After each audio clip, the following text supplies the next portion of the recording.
Hi, everyone, and welcome to the Lady Leadership Show. I have Gabrielle Dolan on the show today, and she is a speaker, an author, and more importantly, an expert in storytelling. So welcome, Gabrielle. And look, let's just get straight stuck into it. Tell me about being an expert in storytelling. Well, thank you. It's very good to be here. And yeah, I think accidentally I became an expert in storytelling. Although my friends that I went to school with and are still friends with think it's quite ironic that I get paid to teach people storytelling, because they would say that I was always the storyteller. I was always the one, at the pub on the Friday and Saturday night that would be telling the story. So it's no surprise to them. But yeah, I about 20 years ago in my corporate role, I started to notice that the very good presenters shared story, that the Yeah. really great leaders and communicators shared stories. Yeah. So I sort of started to develop this idea that maybe storytelling could be a better way to communicate. And in the last couple of roles, I'd been in leadership development roles before, developing leadership programs, and pretty much thought, well, maybe this is a skill that someone could actually teach people. So, I left the corporate world 15 years ago when storytelling wasn't a thing, Yeah. but just decided to start teaching people how to tell stories better in business. And I think it's got a little bit more popular, hasn't it? And I think, Absolutely. yeah. And so, so you had a corporate career, you were saying before that. What were you doing? Yeah, I worked at National Australia Bank, which is, one of Australia's largest banks, for 17 years. So it's a long time. I started my career as a trainee computer operator and then gradually moved into a lot of leadership development roles, change management roles. So it was there that I realised, specifically in a leadership role and a change management role, that the most powerful way to communicate your message is when you could tell a little personal story to communicate that business message. It's when I did that, people tend to understand it better, but they actually remembered it. And so, especially, and when you're in a change management role, the key, and when you're in a leadership role, the key is, how do you get people to understand your message better and then actually remember it when, the meeting's over or the presentation's finished. So I started to notice that, and then I looked around. There was someone, Stephen Denning, who was an executive from the World Bank, had written a book on storytelling. Uh-huh. And part of me thought, and this was 15, 16 years ago, and part of me thought, that, well, maybe there's some real credibility in, if someone from the World Bank could write a book on this. Yeah. So I literally just, like I said, over 15 years ago, thought, I'm going to give this a crack. I'm going to see if I can develop, produce a framework, a methodology or whatever, which will allow me to teach business people a really practical way of, to implement storytelling and to use stories more effectively. And what did people around you say? Did anyone think you were a bit crazy? Everyone thought I was crazy. So, again, like I said, 15 years ago, people would go storytelling. Oh, once upon a time, like what? They just kept going, why would you possibly be sharing stories in a business setting? So again, 15 years ago, just give me the facts. So people thought I was mad, and I was leaving, a very well paid, secure job, to go and do this. The other part of me, I had two daughters that were 2 and 5 at the time. My husband was working, so we had, we still had some income. Yeah. And part of me thought, well, if it doesn't work out, there's a couple of years, I'll give it a couple of years. If it doesn't work out, I've spent time at home with the kids and, Yeah. whatever. Or go back to. Go back and get another job. So to me, there wasn't a huge amount of risk. That's one of those things. I'm glad I didn't know what I know now, because with running your own business. Running your own business, yeah. And so I sort of came across storytelling, and I think it was someone from Gartner, and it's certainly not 15 years ago. I think it was probably more like about 7 years ago, and I was at a sort of, having worked in an IT space.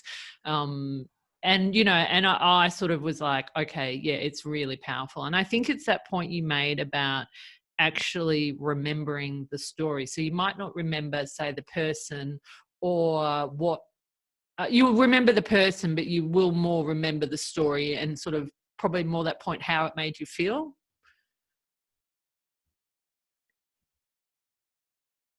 Can you hear me? Yeah. Yeah. So it is, and that's one of the powers of why people remember story, because at some level it taps into emotion. Mm. And when I say emotion, it doesn't have to be emotional, but at some level, a story will tap into emotion, and that's why it's so powerful, because the brain processes logic differently to emotion. So you still need logic, but that story will make it. It'll make your message sticky, and it will make people think of things in a different way. So that's why they started to decide how powerful it was. So tell me then, what makes a good story, and how do you kind of create that connection? So what kind of, like you said, taps into the emotion? Yeah. So in a nutshell, I spend half a day teaching people this. Now, the first thing is you've got to be clear on your message. One of the biggest mistakes people make is they're actually not clear on why they're sharing the story, or they've got too many messages they want to communicate. Yeah. So that's the one thing you start. But it's the default. And the other thing is you can still use work-related stories, but that is the default. People just use business examples. Uh-huh. And so what they tend up sharing is a case study as opposed to a story. Now, Gotcha. I run a business on storytelling. I absolutely use case studies, but they're not stories. So one of the things I teach people is how they share a personal story. So you've got to take people through the process of where do you find these stories? Because most people go, well, I don't have any stories. I'm just normal. Or why would anyone be interested in a story about when I was a kid? And then it really is taking them through the process of how they start their story effectively. Mm-hmm. And you don't start your story with "let me tell you a story." So just don't start a story like that. And then through the process of what they put in the middle, and most importantly, what they leave out of the middle. People don't have a lot of discipline to leave stuff out, so their stories end up being too long. Yeah. And in a business setting, you want your stories to be really succinct. And then most importantly, how to end it. The hardest part of doing stories well in business is to end, so you get your message across, so the point's made, but you're not telling people the message. So it's this fine balance of allowing them to get it without saying, so the moral of the story is. So, I mean, the two biggest mistakes I see people make is start their stories with "let me tell you a story" and the moral of the story is. It was like, so it's people should be able to connect with their story on by themselves without you ramming down the message. Because if you're going to ram home the message, you probably don't need a story, because it's not going to work. If you just want to tell people rather than sort of lead people. Yeah, gotcha. Yeah. And the whole reason why we're sharing a story is we're trying to inspire action. We're trying to get people to do something different, or feel something different, or even think something different. And you're not going to achieve that by telling them. Yeah. Talking about this makes me remember a situation last year when it was a sort of end of year Christmas, and I got my team together, and I'd hurt myself during the year and broken some ribs, and then our dog had passed away. And so I wanted to thank the team and sort of say it'd been a difficult year, and thank everyone for their contribution, and that I had personally had some difficulties. And I read my speech out to my husband, and I started crying when I read it out to him. And he's like, if you can't, I'm not sure that you should be saying this speech if you're going to kind of tear up, or if you're going to, because I started crying a lot, and it was about the dog, and talking to you just sort of reminded me of that situation, so. Did you end up sharing the story? I did end up sharing, and I did sort of stop, and it was probably, I got the tears out before. Does that make sense? To then not break down. A lot of the time when I run my training, people will just start to share their story, and on paper it looks fine. It doesn't look emotional, and they start to share it, and there's like, oh my God, I'm sorry. I didn't realize it would affect me this way. That's because when we retell a personal story, we don't just retell it, we actually relive it. Now, you don't want to remove that emotion out of it, but you also, as your husband said, you don't want to be, you don't want to break down and cry, because it's not going to, everyone's just going to be sorry for you then. But so maybe it is the first 1 or 2 times you do share it, like the emotion gets out. You don't want to remove that. I 6 months ago, I had to do the biggest speech I've ever done in my life, and it was my father's eulogy. And it's the same. I wrote it out, and every time I read it, I was just bawling. But I wanted to, I didn't want to do that at the funeral, because what did you say? But I wanted to do it justice and get it out. But of course, you're not going to remove all the emotion from it. You're not going to read the script. But you do want to get to the point where the emotion's still there, but it's not stopping you from delivering the message. Yeah. And, I've often sort of watched, people in the media who have passed away, and people have done amazing eulogies. And I've often thought, gosh, how brave of them, and, amazing. And I think it is that piece about, just practice a little bit to kind of craft or, get across what you want to say. You still there, Gabrielle? Yeah, I'm there. We broke up a little bit. But yeah, and so it's like, you got to practice. This is another thing. People go, oh, it's a personal story, I'm just going to wing it and not practice. No, don't do that. Practice. Yeah. This is important. If this is you trying to deliver a message, or you trying to influence an outcome, you practice it. Of course, then you're not going to read it. It's not going to be scripted. It's still going to feel natural and authentic. But you need to prepare your stories, and you need to practice them. And I work with so many organisations where, when I run workshops, I'll have people point out to one of their leaders and go, oh, they're a natural storyteller. And I'm sitting there thinking, they've actually attended my workshops 3 times. So they're not, they put effort into it. Some people might be naturally better at it than others, like we're naturally better at playing tennis or golf than others. Yeah. But if you put time and effort into practice and refining your text, you are gonna get better. And the really good ones, it comes across as natural. And that's the skill, and that's the art, and that's the power of practicing. Yeah, and I'll never forget a day. So I worked at Woolworths a while ago, and there was a gentleman there, Greg Foran, and he went on to run Walmart in the US, and he's now actually in New Zealand as CEO of Air New Zealand, which is a pretty tough job. And I'll never forget, there was he was doing Woolworths used to run a big conference for their teams and their suppliers and all store managers, etc. I used to call it sort of death by Woolworths as a bit of a joke. But anyway, he was, I sort of had come in from where I'd come, and he was upstairs walking around practicing his talk, away from everyone, by himself, walking around and practicing his talk. And he was, running Woolworths supermarkets at that point. And that's, and I saw that, and I was, I was a bit younger than what I am now. And I was like, yeah, practice. Yeah. And he, like you said, he was someone that very much came across as a natural storyteller, and has kind of continued. That's something that sort of stood out about him in his career. So, yeah. I think it's actually quite disrespectful to your audience not to practice, and you're not taking this serious. I mean, you can imagine him as the CEO, he's got all these people together. Of course, what he's delivering, he should be delivering it at his best. Yeah. So it's a no-brainer to not practice, but we just think, oh, I'm not good at it, they're really good at it, and it's, they're just natural. And but it's a skill. It's like any other skill. You can get better at this if you put in the time and the effort and the energy. And also get feedback, I think, as well. And, the day I kind of rang my husband was to kind of get feedback on what I was saying as well. Like, how does this resonate with you? Is this too much? Is this not enough? What do you think? Should I be sharing this, et cetera, et cetera? So, yeah. And so how do you think brands and businesses then can use storytelling sort of to their best, with customers? Yeah.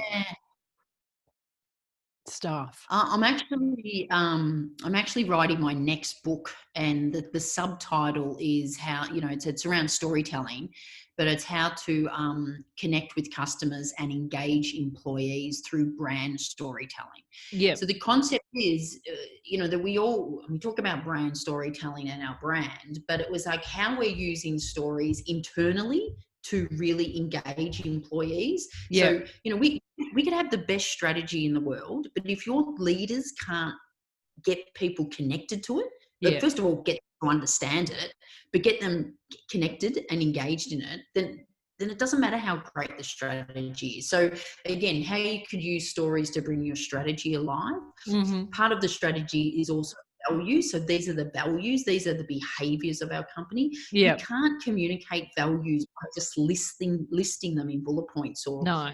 putting them on a coffee mug. Yep. It's the only way you can really get values embedded into a company, if leaders are sharing stories about what it means to them. And it's these stories that help people truly understand what values are, so they can be used internally. And like induction programs, stories are the most valuable thing in induction programs. When we're going through change, stories are really powerful. Yeah. And same can be with your customers. So whether it's your current customers or your potential customers, how you're sharing stories to, if you're pitching for work or if you're selling a product, we're not just spending all the time on the product benefits. It's we're sharing stories again, because stories tap into emotion, and all the research shows that humans buy on emotion and justify on logic. And whether you're talking about a customer who's buying a product or a service you're selling, or whether you're talking about an employee that's buying into a change or a strategy or a purpose or a vision, they're buying in on emotion. And of course, you need all the logic to justify it, but I think companies are underutilizing stories, both internally and externally, where they're showing case studies, thinking their stories. One of the big problems is they think they're doing storytelling, and when I look at what they're doing, I go, but that's not a story. That's a case study, and that's not a story. That's a timeline of your company. A timeline of your company. Yeah. And it's not personable, and you can't connect with it. What I've found, because storytelling is really popular at the moment, is a lot of companies are just calling things story. Right. So, great example of this, if you look at most websites, the About Us page has changed to Our Story. And Oh, nine okay. times out of 10, there Yeah. is no story. There's no story. All they've done is call it a story. And so they go, oh, no, we're doing stories because we share a story on our website. And I look and go, that's a timeline. Yeah, It's not a story. gotcha. Yeah. And it's funny I got an ad for a ring on Instagram last night, and they were nice rings, and so I went down the tunnel and ended up on the company's page, and was looked at that About Us, because I was like, are these genuine? And they did actually, the lady who's got that business did actually share a story about how she created the business. So she started with sort of jewelry that was engraved, and she started it because she was traveling. She had a job where she traveled a lot, and so she engraved her children's name. She just happened to be a jewelry maker, on a disc, and was wearing it around her neck to remember her children when she was away. So that's kind of the story that you connect with in terms of a brand, and how they've actually kind of created that business. And the fact that you can remember it and just read it, to me, indicate that, well, that's a story. Because sometimes that can be, it's just like jargon, a lot of marketing jargon and stuff that says nothing, or just a lot of facts and figures, and that's very hard to remember. But the fact that you can relay it, I think almost the litmus test of a good story, is it helps people understand something, it helps them remember it, and then it helps them be able to retell it without losing its meaning. And you just demonstrated that. So I would say that is a genuine story on that person's website. Yeah, and that's how I felt reading it as well. So because they weren't cheap rings, and I was like, how do I know? I don't normally order jewelry online. How do I know that if I ordered one of these rings, how would I know that it turned up? And that story made me feel that that's an authentic brand who are, putting themselves in the sort of right place, so to speak. Yeah. Just repeat those three things again. Story helps you understand. Yeah. Like understand a message, remember it, Yeah. and be able to retell it without someone else losing its meaning. And, when you look at, some of the roles you're in business, whether it's communicating and influencing your employees or whether it's communicating and influencing externally, they're your three challenges. Do people understand what you're saying? Can they remember it? Yeah. And can they retell it? Yeah. Yeah. Yeah. And I think, and sometimes that, when you're developing a strategy for a company, so I've had to develop quite a few strategies in my time for IT organizations. It's like, how do people understand it, remember and retell it so that they can buy into that strategy and get behind, say, the work that you're doing, etc. Yeah. And I think one of the things is that we do with a story, it helps them feel something. So even when you were relaying your story, because when I read that, it made me feel that it was a genuine brand. Like you actually said the word feel, it made me feel. It didn't back up with logic and everything, but it, and of course you want that, you want to see that. Yeah. But you've made an emotional decision because you felt that they seem genuine. Yeah. Yeah. Okay. I think that's really great advice for businesses out there. I think what I see at the moment, and tell me, I see a lot of small businesses being able to get it right and being able to bring across that authenticity. I think some of the larger businesses sort of struggle with that. Look, I'd agree with that. The smaller businesses, again, it tends to be, if you're the owner of the business, you're probably going to have that backstory of why you started the business, and it's more natural to share it. You're probably going to be more passionate about it. So that passion brings to life. So it can happen.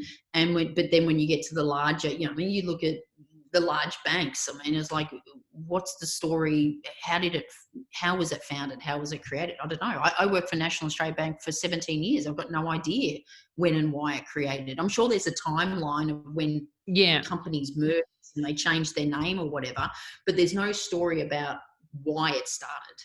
And I'm sure there's a story there. I'm sure there's a story somewhere.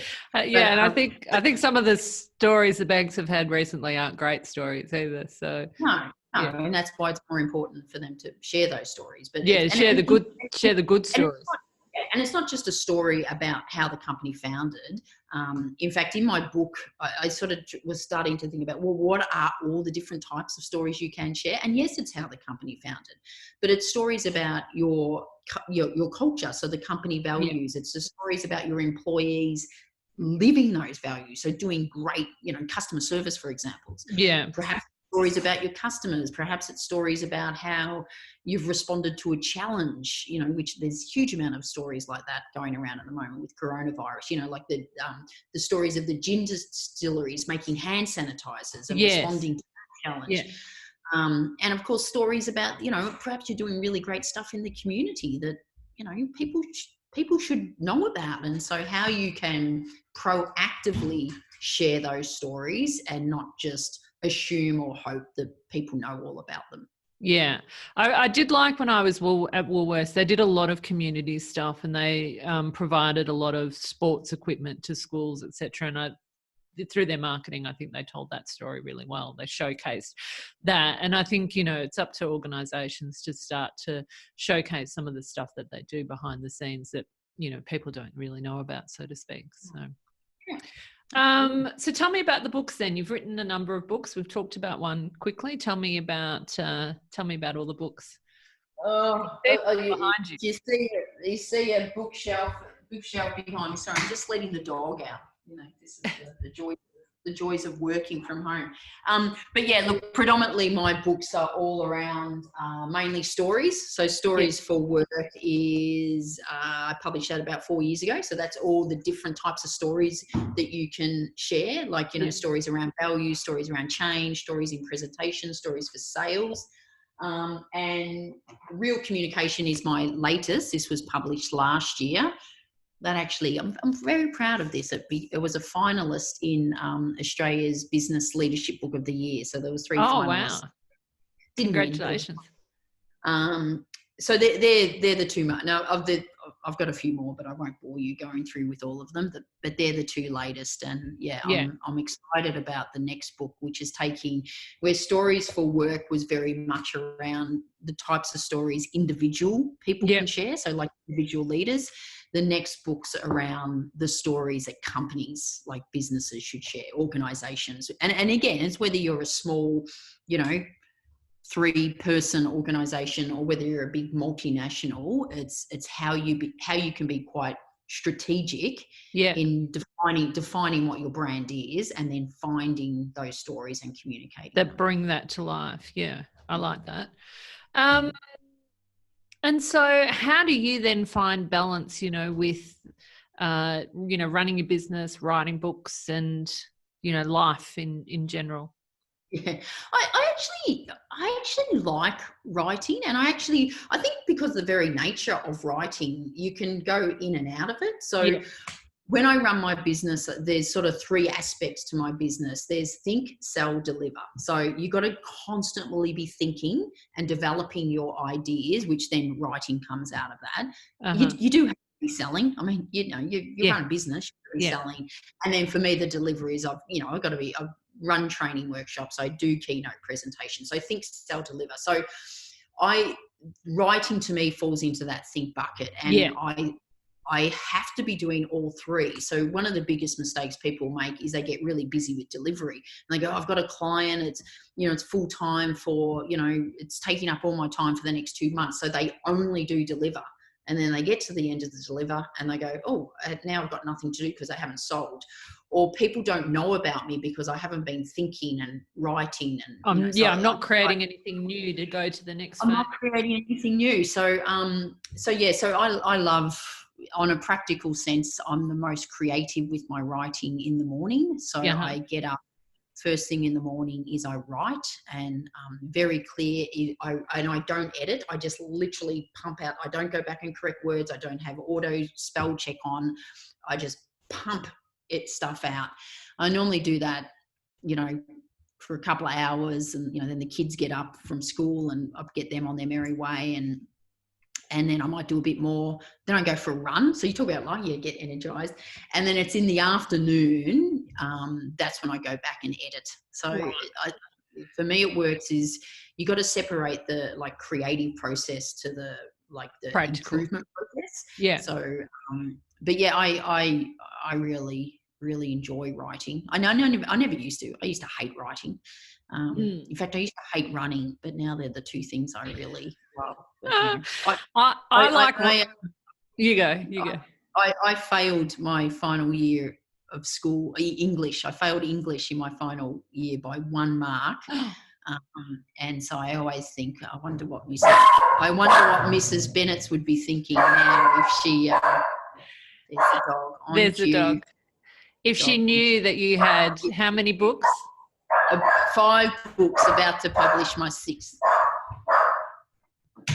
The dog's going mad. The postie arrived. You can always know when the postie arrives. It's just, and that's quite, I didn't do well at school either. So I got, my parents got hauled down to school one time because they thought something was wrong with me because I was sleeping all the time. And there was something serious wrong with me. It was called boredom. I was bored. I think I didn't do well in English because I just wasn't really good at the grammar and all that type of stuff. Well, but I think also it's like, they want you to write on something maybe that you're not interested in as well. Yeah. Or they want you to write in a certain style. So I remember when I did my MBA about 20 years ago, and I was doing my thesis, and I'd get my husband to check it. And he just kept going, you can't write as you speak. And I was like, but why not? I don't want to. And he goes, because you can't. It's academia. Yeah. And so it did my head in. And now the biggest compliment I get, and that anyone can give me when they read my book, is they go, I felt like you were in the room talking to me. And so that's my style of writing. And I love that. Yeah, that's great. I enjoy writing and I'd like to do more of it. I do not enjoy running at all. So I will not be doing that I cannot. I did take up running years ago. I did some triathlons, but yeah, no, it's not mine. Well, I do a lot of good thinking when I run. Yes. And now that we're in lockdown and you have to wear a mask every time you leave the house, even to go for a walk, except when you're running, you don't have to wear a mask. It's weird. We're in a really weird situation where I think I'll go out for a run to get some fresh air. It's just like to be able to breathe properly, because when you're walking, you can't breathe. So it's very it's crazy. It's crazy. And so how do you like to keep learning? Look, I think to keep learning, you just got to be curious. So, if you want to keep developing your thinking, it's you just got to be curious. So it's funny, the last time I wrote my last book, my mother-in-law said to me, don't you run out of things to write about? And it was just like, every time I've finished a book, I go, right, that's it, I'm done. And then things will start to happen. So the reason this new book came about is I kept hearing people using the word brand storytelling, and I'd be going, I have an idea what I think brand storytelling is, and I would see what they're doing and go, that they're not doing it right, or they're missing all these opportunities, or they should be doing this, they should be doing more of that for that, and that's just the slick corporate video. It's not brand storytelling. And so, like, this book came out of me yelling at, not yelling, but sort of going, that's not right, you're not doing it right, you're not doing it right, you're not doing it right. And then you go, well, I say to myself, well, if they're not doing it right, maybe you should write a book to show them how to do it right. So once that thought's in your head, then of course you got to do a lot. You can't. I sometimes go, I'm going to write a book, and then you get to about 5,000 words and you go, right, well, that's it. I'm done. So you really then have to develop your thinking by, doing interviews and research and, finding, really making sure what you think actually is the right approach. Yeah. And like you said, that curiosity. And I heard someone say as well that the first book you write is not necessarily the book that you wanted to write. It's not till you get till about the third book that you write the book that you really wanted to write. Yeah, true. I think sometimes the book you write first is normally, sometimes it's a bit of a manual, like we do a workbook manuals of how to do something. Yeah. And then when you develop ideas, and look, the first book you write's not going to be, good. It's like, it's like whenever you read something you did 10 years ago, you just read it and go, oh God, that was, pretty average, or I wouldn't have said that. So yeah, you keep evolving. Your thinking keeps evolving. Besides teaching people storytelling, I also teach them thought leadership, which is the process of how you actually develop your thinking to a point you can go out and think and write about your thoughts. So you lead the conversation with your ideas. You lead, you're adding something to the body of work that's already happening. You have an opinion, which is based on your You have an opinion that's a well-informed and educated opinion based on research you've done and experiences you live by, as opposed to just having an opinion without any of that substance behind it. I really like that. I think that's good. So best piece of advice you've been given? I think the best piece of advice I was giving probably came from my parents. Whenever we would try something and it didn't work, they would just go, we'll try it again, but this time do something different. And they always encouraged us to not just give up because it didn't work the first time, but to actually do something the second time. And that's I think the way I was raised, and that's my advice I give to people running the business. It's sort of like, and I guess it's give it a crack, like just give it a go. And if it doesn't work, then, well, maybe it didn't work, but it's not like, to me, if it doesn't work, it's never failure. It's just like, well, that didn't work, so I'll try something different. And maybe it's just tweaking it slightly. Or maybe go, no, that didn't work, I'm going to go do something completely different. But I just, give it a go. Give it a go. And do you know what? You said that before as well, give it a crack. And I often use the exact words, give it a crack, have a go. Yeah. Just give it a crack. And what's the worst thing? What's the worst thing that can happen? Like, just seriously, just give it a go. Yeah, I agree. And also, like, I've had, other kind of businesses on the side and stuff, and startup businesses. And you might say, oh, that didn't work.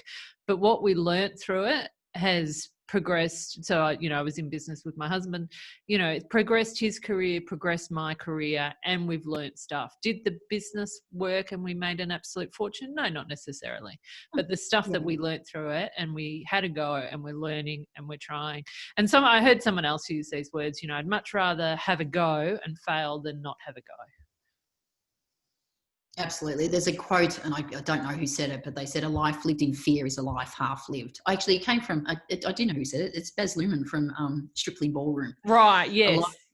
A life lived in fear is a life half lived. And so there's so many people that don't do something because it might fail. Yeah. And it's like you said, it like maybe technically it fails, but you just go, you walk out and go, okay, well, learn not to do that again. Learn, I'm going to do something different this time. So, to me, it's never a failure. Yeah. I absolutely to me, failure is not having a go. Not having a go. Yeah. I've got lots of good quotes from this chat, Gabrielle. So thank you so much for joining me. And I know that the audience of Lady Leadership is just going to love that. All the best with the new book. Let me know when that comes out. And how can people get in contact with you? Yeah. Okay, great. So the book's not out till March next year. So yeah, a little while. Yeah. But if people are interested in storytelling and thinking, well, how do I even go about thinking about doing it? If they go to my website, which I'm sure there'll be links, but it's GabrielleDolan.com, they can subscribe to the 7-day storytelling starter kit. Now, it's free. You get it, and then you get onto the database. And what it is, you'll get an email from me once a day for 7 days with a really, really short video, like a 1 or 2 minute video. And it'll just help you start thinking about how you could potentially start using stories in your business. So, it will help you get started. It's your kit to help you get started in storytelling, hence the name Storytelling Starter Kit. So I think that's the best way. Yep. And then I'm sure you've got there's a lot of other free stuff on the website. There's a lot of paid stuff. I've got public storytelling workshops coming up. So I only run these once or twice a year, and these will be the last ones I'm running for 2020. Yep. I normally run them in person, but of course now we're doing it virtually, which does mean anyone can come around the world. Yeah. And how long do they go for? They go for half a day. So they've got a half a day on storytelling. So how to delve storytelling. And then I've got another session, half a day. And that's about presenting with impact, both in person and online. Yeah. I've added an online bit because we're doing a lot more presenting online. And I see some people that are normally pretty good at presenting in person and are terrible at presenting virtually. So they're the two offerings, and they're available on the website, but I can send you those links if any of your members are interested. Perfect. And tell me then, what are you seeing that people are doing online that's not great at the moment? Just to sort of close it out, finish up, because I'm personally mistakes. Sorry. I lost you there for a moment. I think I was talking over you. But the biggest mistakes people make when they're presenting is they're hard to see and they're hard to hear. So make it harder for your audience to see you and hear you. So either have natural light or have light. The amount of people that sit there with a window behind them, so all you can see is a silhouette of them, shocking, and have a mic. So make sure people can hear you. So I'm a professional speaker, so I have invested, but you'll notice here I've got a mic. You've got a mic. Which means I've got a mic as well. Yeah. The other thing, I'm sitting down now because this is a chat, this is a podcast. But if I'm doing a presentation, I will be standing up. So you've got to really manage your energy. Present virtually. So practice looking at the camera. Don't look at yourself down here all the time. You got to practice. And again, this is practice stuff. People go, "Oh, you're really good at looking at the camera." I go, "Because I'm practicing looking at the camera. I've got a little pointy smiley face near the camera that's drawing my eye to that, as opposed to drawing it to, sometimes we look at ourselves on screen and you get distracted by your own image on screen. You get distracted by your own image. I must admit, I've got my notes here, so I've been looking at those. I've got notes on the screen as well. So, yeah. Yeah, I mean, one of the cool things being virtual, you can sort of have notes behind you, Mm. but again, make sure they're notes. Another mistake I see people do virtually, they go, well, people won't see my notes, so now I can just read. And you can always tell when someone's Yeah, reading. yeah. Always when someone's reading. Yeah. And I think, if you, and I think sometimes you do have to read. And so maybe you just say to people, I'm reading.